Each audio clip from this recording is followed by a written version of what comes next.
రాజధానిలో అయితే డెవలప్ జరుగుతుంది కానీ మా గ్రామంలో అయితే ఏం డెవలప్ లేదు. ఇప్పటి వరకు అయితే ఈ 2 సంవత్సరాల్లో మా ఊర్లో ఒక్క పని కూడా చేయలేదు. మాకు ఇంతవరకు ఆ గ్రామ కంట్రాలు ఇవ్వలేదు. మా రైతు సమస్య మాత్రం తీర్చలేదండి.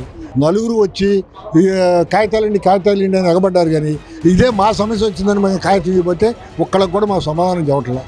ముఖ్యమంత్రి వారితో మాట్లాడి మరి పెంచి ఆలోచన చేస్తామంటున్నారే కానీ దాని మీద కూడా ఎటువంటి అవగాహన లేదు. వాళ్ళ పిల్లల పెళ్ళిళ్ళు అయ్యే తనకి ఎకరం అమ్మితే సరిపోయే పరిస్థితి గతంలో. అట్లాంటిది ఇప్పుడు ల్యాండ్ పూలింగ్ పోయిన తర్వాత అసలు ఆ పరిస్థితే లేదు. అరే సత్తే 150 గజాలు అమ్మాల్సి వస్తుంది, పెళ్ళి అయితే 500 అమ్మాల్సి వస్తుంది. వీళ్ళు ఇచ్చే 1500 వీళ్ళకే అయిపోతుంది. ఇంకా పిల్లలకి ఏముంది? వాస్తవంగా ఆలోచిస్తాను. 2-3 ఎకరాల రైతులు ఎంతమంది ఉన్నారు ఇప్పుడు? 2-3 ఎకరాల వాళ్ళు అందరూ మసి అయిపోయారు. రాజధానిలో వెళ్ళి చూడండి ఎవరినైనా 2 కులాలు ఉంటాయి, ఉండోళ్ళు లేనోళ్ళు. ఇది ఒక్కటే ఉండేది. ఇక అమరావతి రాజధానికి 2వ విడత భూ సమీకరణకి రాష్ట్ర ప్రభుత్వం నోటిఫికేషన్ జారీ చేసింది. ఈ రోజు నుంచి ఈ రాజధాని ప్రాంతంలోని దాదాపు 7 గ్రామాల్లో భూములు తీసుకోవడానికి అయితే సమాయత్తమైంది. ఈ రోజున మంత్రి నారాయణ రాజధాని ప్రాంతంలోని వడ్డమాన గ్రామంలో సిఆర్డీఏ కార్యాలయం అయితే ప్రారంభించడం జరిగింది భూములు తీసుకోవడానికి. ఈరోజు మనం S4 మీడియా అనేది ఎండ్రాయి గ్రామంలో ఉంది. వీళ్ళ రైతుల అభిప్రాయాలు తీసుకు ప్రయత్నం చేద్దాం. సార్, ఈ రోజు నుంచి రాష్ట్ర ప్రభుత్వం భూ సమీకరణకి నోటిఫికేషన్ జారీ చేసింది భూములు ఇచ్చేందుకు. మీరు ఏం చెప్తారు మీరు రైతుగా? మేమైతే భూములు ఇద్దరు మాత్రం సిద్ధంగానే ఉన్నాం.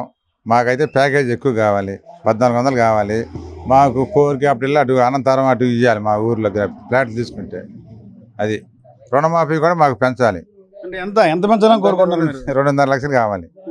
అది మా ఉద్దేశం. ఫ్లాట్లు కూడా అనంతరం ఇటు బోరిపాలెం హరిశ్చంద్రపురం కానీ అటు ఇవ్వాలి మాకు.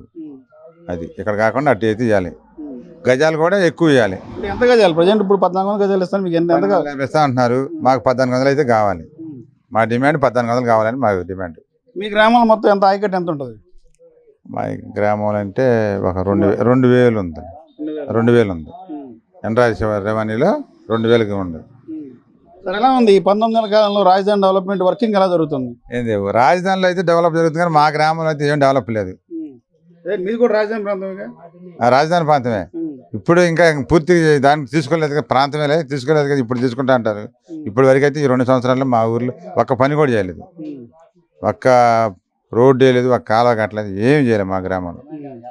ఇప్పుడు ల్యాండ్ పూలింగ్కి మీ గ్రామం ఇవ్వడానికి సిద్ధంగా ఉందా? భూ సమీకరణకి సిద్ధంగానే ఉండదు. సిద్ధంగానే ఉంటాం. మేము ఇచ్చామండి, భూములు ఇచ్చాము, లోగడ ఇచ్చాము. లోగడ సమస్యలు మాకు 12 సంవత్సరాలైనా మా సమస్యలు తీరలేదు. గ్రామ కంటాలు ఇస్తామన్నారు. ఆ రోజు సెలెక్ట్ అయిందని చెప్పారు. ఇగో ఆయాలు ఇచ్చిన కాగితాలు కూడా తీసుకొచ్చాము. ఇంతవరకు మా గ్రామ కంఠం ఎక్కడో సెలెక్ట్ అయిందన్నారు. ఆయాలు సెలెక్ట్ అయిందో మాకు ఇంతవరకు ఆ గ్రామ కంఠాలు ఇవ్వలేదు. మేము ఏం చేస్తాము? లోగడ 12 ఎకరాలు ఇచ్చాము. ఇంకా 13 ఎకరాలు ఉంది ఇచ్చేది. ఇప్పుడు ఇవాళ 4 ఎకరాలు 22 సెంట్లు ఇచ్చాం.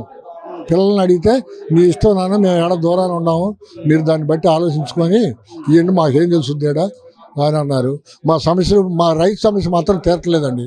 మేము ఈటమే కానీ ఇవ్వాలనేటప్పటికి ఇక్కడ నలుగురు వచ్చి కాగితాలు అని ఎగబడ్డారు, కానీ ఇదే మా సమస్య వచ్చిందని మేము కాగితం ఇవ్వబోతే ఒక్కళ్ళకి కూడా మాకు సమాధానం చెప్పట్లేదు.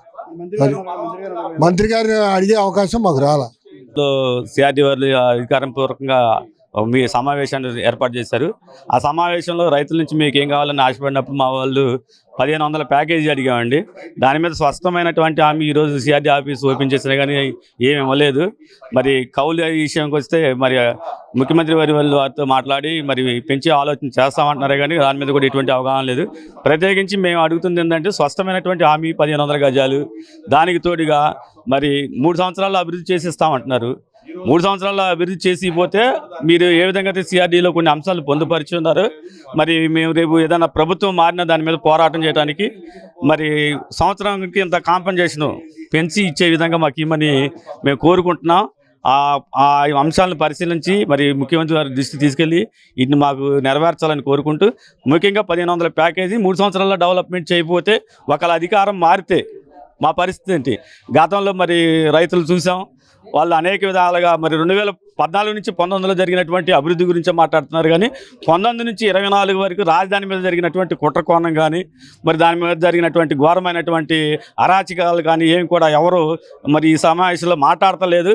మరి అదేవిధంగా అధికారం మారితే దాని పరిస్థితి ఏంటి? రేపు మా పరిస్థితి ఏంటి?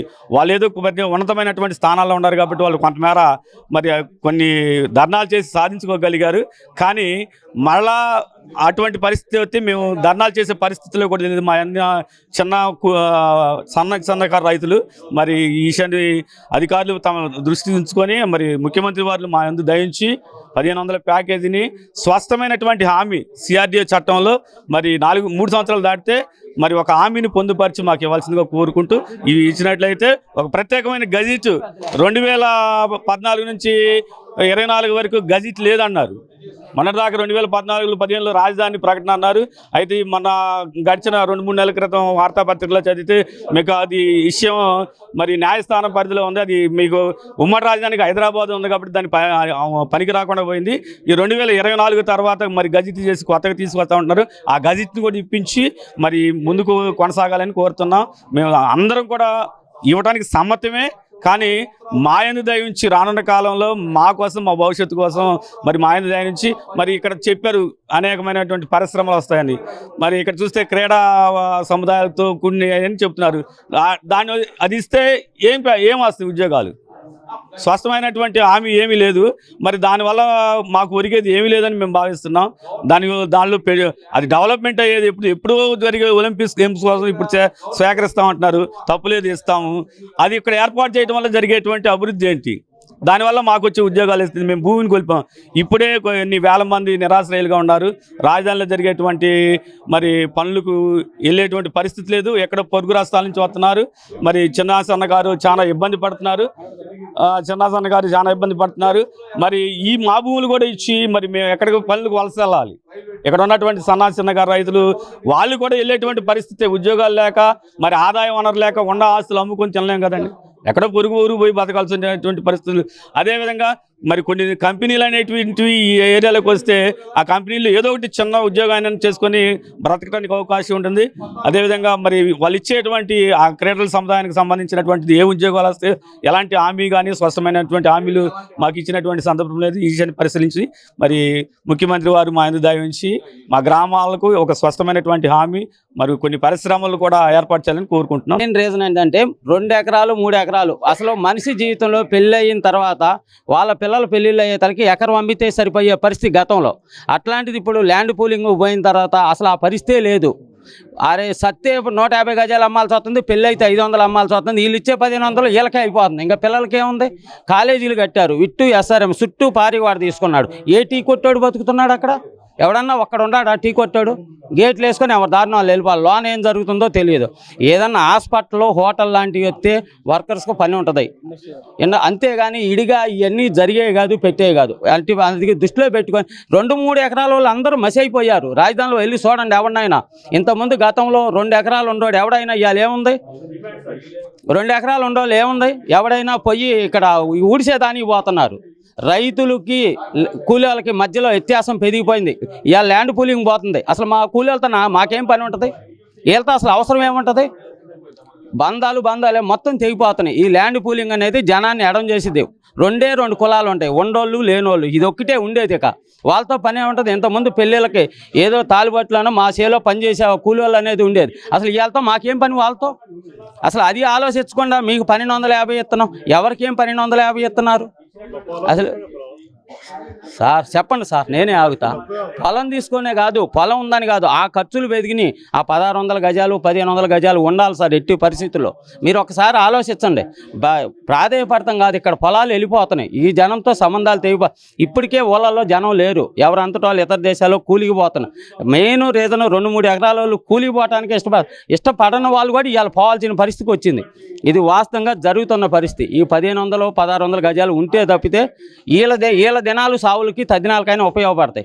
ఈ 1250 ఈ పిల్లల పెళ్ళిళ్ళప్పుడు వీళ్ళని బెడిసి తీసిరి అవతల బండి ఒకటే. వాస్తవంగా ఆలోచించండి. 2-3 ఎకరాల రైతులు ఎంతమంది ఉండారు? ఇప్పుడు 10 ఎకరాలు 25 ఎకరాల వాళ్ళ పరిస్థితులే బాగుండయి. తక్కువ 2 ఎకరాలు 3 మళ్ళా మీ ఇద్దరే రాండి. మళ్ళా 2 సంవత్సరాల తర్వాత రాండి.